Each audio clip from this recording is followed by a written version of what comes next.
प्यारे बच्चों, आज हम करने जा रहे हैं क्लास 10th के 1.1 का क्वेश्चन नंबर 3 और 4। क्या कह रहा है क्वेश्चन नंबर 3 और 4 में? किसी परेड में 616 सदस्यों वाली एक सेना की टुकड़ी को 32 सदस्यों वाले आर्मी बैंड के पीछे मार्च करना है। दोनों समूहों को समान संख्या वाले स्तंभों में मार्च करना है। उन स्तंभों की अधिकतम संख्या क्या है जिसमें वे मार्च कर सकते हैं? An army contingent of 616 member march behind band of 32 member. The two group are to march same number of column. What is the maximum number of column? यानी कि अधिकतम संख्या क्या है जिसमें वो मार्च कर सकते हैं। होना क्या है, यहाँ पर अधिकतम संख्या करा तो हम क्या निकाल देंगे, यहाँ पर HCF निकाल देंगे। अब HCF ही क्यों निकालेंगे, LCM क्यों निकालेंगे, क्यों नहीं निकालेंगे? LCM यानी कि लोएस्ट कॉमन मल्टीपल। को दो संख्याएं हों उनका लॉस हो, यानी कि लोएस्ट कॉमन मल्टीपल क्या हो सकता है? छोटे से छोटा जो होगा वो दो संख्याएं, जैसे यहाँ पर कितने हैं, 32 और 616 हैं। इनका LCM छोटा से छोटा 616 हो सकता है। 616 मिनिमम हो सकता है, परंतु उससे ज़्यादा कुछ भी हो सकता है। अब यहाँ पर हमने क्या करना है, 32 बैंड वाले हैं और 616 परेड वाले हैं। उनको इस प्रकार से स्तंभ बनाने हैं कि प्रत्येक स्तंभ में व्यक्तियों की संख्या बराबर हो और प्रत्येक पंक्ति में बैंड वाले भी बराबर हों और आर्मी के सदस्य भी, टुकड़ी के सदस्य भी बराबर हों। तो इसलिए लोएस्ट मतलब क्या हो सकता है, अधिकतम कितने बन सकते हैं? 32। उसमें एक बैंड वाला भी खड़ा करें तो, या उससे कम ही बनेंगे। तो इसलिए हमको क्या निकालना पड़ेगा, HCF निकालना पड़ेगा, क्योंकि LCM निकालेंगे तो 616 आ जाएगा। 616 तो बन ही नहीं सकते हैं, 32 या उससे कम बन सकते हैं, 32 या उससे कम बन सकते हैं। तो इसलिए हम 600 HCF जो होता है हाईएस्ट कॉमन फैक्टर, वो जो होता है दो संख्याओं का या तो छोटी संख्या के बराबर होगा या उससे छोटा होगा। तो यहाँ पर हम HCF निकालेंगे। अब हमको दिया क्या क्या है, हमसे कह रहा हो कि सेना की टुकड़ी में सदस्यों की संख्या कितनी है। सेना की टुकड़ी में हमारे पास सदस्य हैं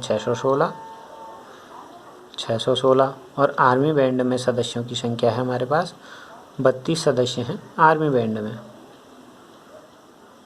ठीक हो गया। अब HCF निकालने के लिए क्या करते थे हम, छोटी वाली संख्या क्या है, 32 से भाग देंगे इसमें 616 में, 616 में भाग देंगे, कितने बार गया नंबर, पहले 61 में देखेंगे, 32 से कम 32, बचा कितना, घटा दिया तो हमारे पास बच गया कितना, 11 में से 2 घटाया 9, यहाँ पर बचा 5 में से 3 घटाया 2, 29।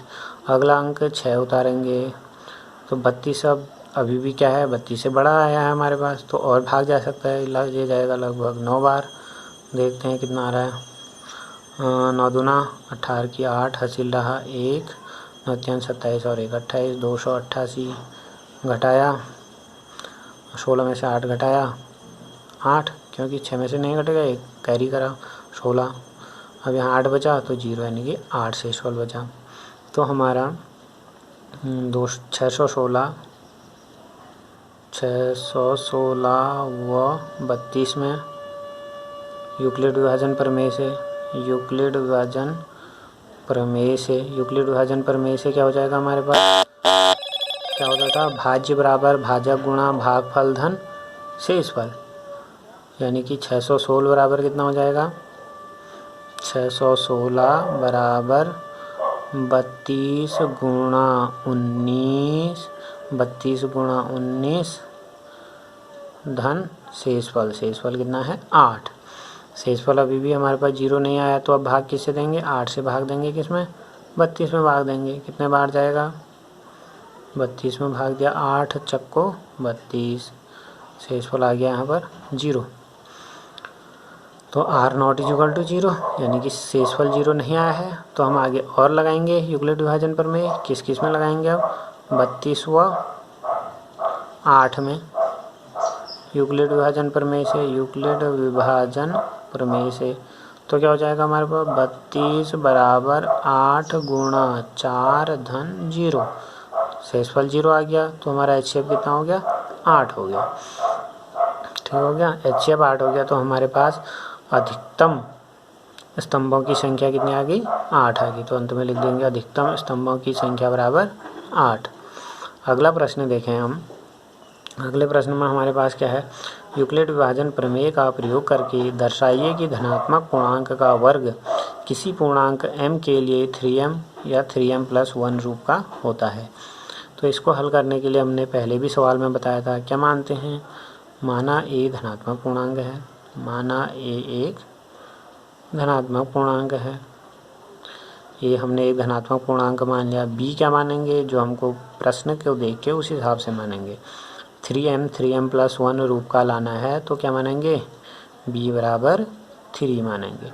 अब यहाँ पर क्या करा? धनात्मक पूर्णांक का वर्ग इस रूप का है, हम 3 से छोटा भी मान सकते थे। यदि कोई धनात्मक पूर्णांक ऐसा हो जिसका वर्ग 3 से जिसका वर्ग क्या हो? 3 से विभाज्य हो पूरे बार, तो हम 3 से छोटा भी मान सकते थे, परंतु यहाँ ऐसा कुछ होता नहीं है, इसलिए हम b बराबर 3 मानेंगे। जब a और b दो धनात्मक पूर्णांक हों तो हमारा यूक्लिड विभाजन प्रमेय से क्या होता था? a बराबर bq प्लस r।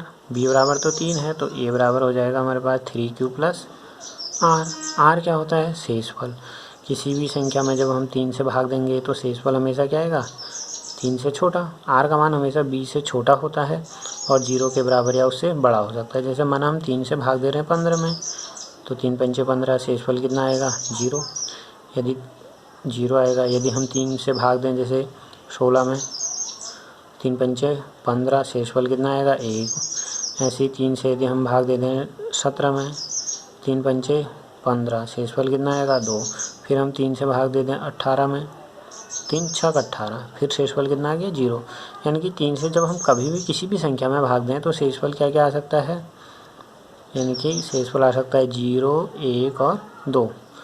ठीक है, ये कहाँ से पता चला हमको? क्योंकि r का मान जो होता है, r जो होता है 0 या उससे बड़ा होता है और b से छोटा होता है, इसलिए मान के आगे 0, 1 और 2 आए। अब हमारे a के संभव मान क्या क्या हो सकते हैं? a के संभव मान कैसे निकालेंगे? अब यहाँ पर हम मान रख देंगे, r की जगह 0, 1 और 2 रख देंगे, तो क्या क्या मिल सकता है? 3q प्लस r की जगह 0 रखेंगे तो 0, 3q प्लस 0 यानी कि उसको हम 3q भी लिख सकते हैं। दूसरा 3q प्लस r की जगह 1 रखेंगे तो 1 और r की जगह 2 रखेंगे तो 3q प्लस 2 हमको मिल जाएगा। अब हमने सिद्ध क्या करना है? धनात्मक पूर्णांक का वर्ग कह रहा है, तो a बराबर पहले हम 3q लेंगे, इसके वर्ग जो होता है इनमें से किसी रूप का होता है कह रहा है, तो वर्ग करके देख लेंगे। तो a स्क्वायर बराबर क्या होगा? 3q स्क्वायर, 3q का होल स्क्वायर यानी कि 9q स्क्वायर। इसको हम क्या लिख सकते हैं? 3 × 3q स्क्वायर लिख सकते हैं। ऐसा क्यों लिखा? क्योंकि हमने 3m या 3m+1 रूप का लाना है, तो इसलिए हमने 3 को अलग रख दिया इस टाइप से। यदि हम इसको m मान दें तो हमको क्या मिल जाएगा? 3m मिल जाएगा। ये ठीक हो गया। दूसरा हमको a बराबर क्या दिया है? a बराबर है हमारा दूसरा 3q प्लस 1 लेने पर, 3q प्लस 1 लें तो हम वर्ग करेंगे। हमसे कह रहा था वो धनात्मक पूर्णांक का वर्ग मतलब 3q प्लस 1 का होल स्क्वायर। क्या हो जाएगा? a स्क्वायर करेंगे 3q का स्क्वायर यानी कि 9q square, plus b square करेंगे 1 प्लस 2ab करेंगे 2 3 6q। इन दोनों को यदि हम साथ लिख दें तो हमको मिल जाएगा ये 9q square plus 6q plus 1। अब इनमें से हम 3 कॉमन ले लेंगे, 3 कॉमन लिया तो हमारे पास क्या बच गया? 3q स्क्वायर प्लस 3 दूना 6 प्लस 2q और प्लस 1 अलग रहा।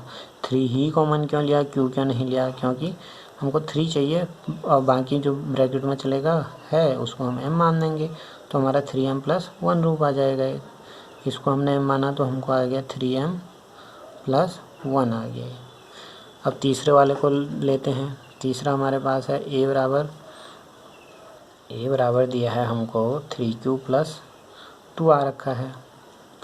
3q प्लस 2 लेने पर a स्क्वायर करेंगे तो ये आ जाएगा 3q प्लस 2 का होल स्क्वायर, यानी कि ए प्लस बी के होल स्क्वायर से खोलेंगे। ए स्क्वायर करा तो 9 स्क्वायर प्लस बी स्क्वायर करा तो 2 का वर्ग 4 प्लस 2ab करा 2, ए की जगह 3q था, बी की जगह 2 था, यानी कि ये हमारा क्या बन गया 9q स्क्वायर प्लस इसको साथ लिख देते हैं 3 दूना 6, 6 दूना 12q प्लस 4। अब 4 टाइप का आ गया नहीं, हमको 3m प्लस 4 इस टाइप का तो चाहिए नहीं, 1 टाइप का चाहिए। तो इनमें से 3 कॉमन नहीं आ रहा तो इसको तोड़ेंगे हम, तो इसको लिख सकते हैं 9q square plus 12q plus 3 plus 1।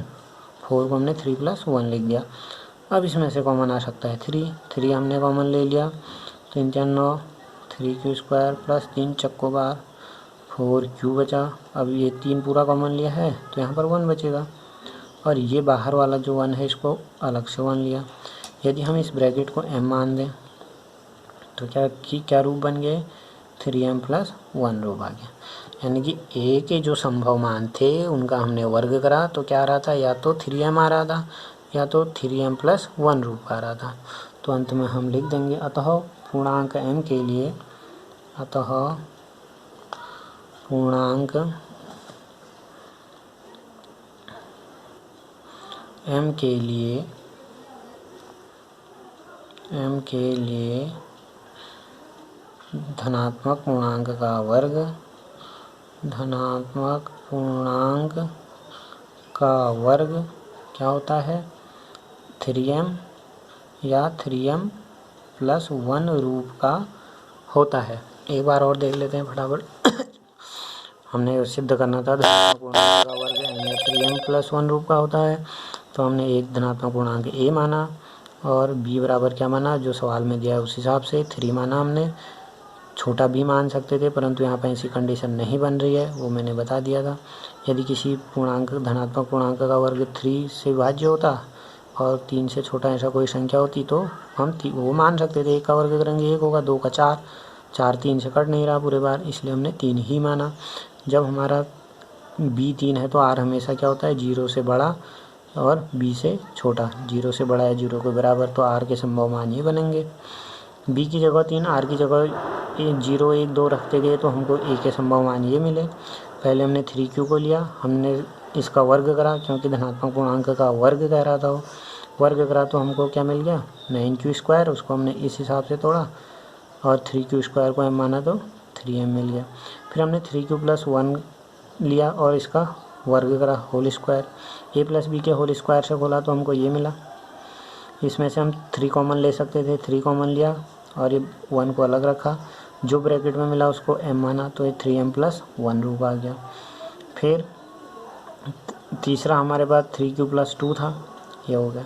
वो क्या प्रश्न में बात कर रहा था धनात्मक पूर्णांक का वर्ग, इसलिए हमने वर्ग करा, वर्ग करके हमको ये मिला। यहाँ पर हमने 3m या 3m प्लस 1 रूप का लाना है, पूरे में से 3 कॉमन आ नहीं रहा है तो इसलिए हमने 4 को 3 धन 1 में तोड़ा, फिर इतने में से 3 कॉमन आ जा रहा था, 3 कॉमन लिया, बाकी जो बचा ब्रैकेट में ये है और ये वाला 1 ये है, तो ये भी क्या आ गया 3m प्लस 1 रूप का आ गया। तो अतः धनात्मक पूर्णांक का वर्ग 3m या 3m प्लस 1 रूप का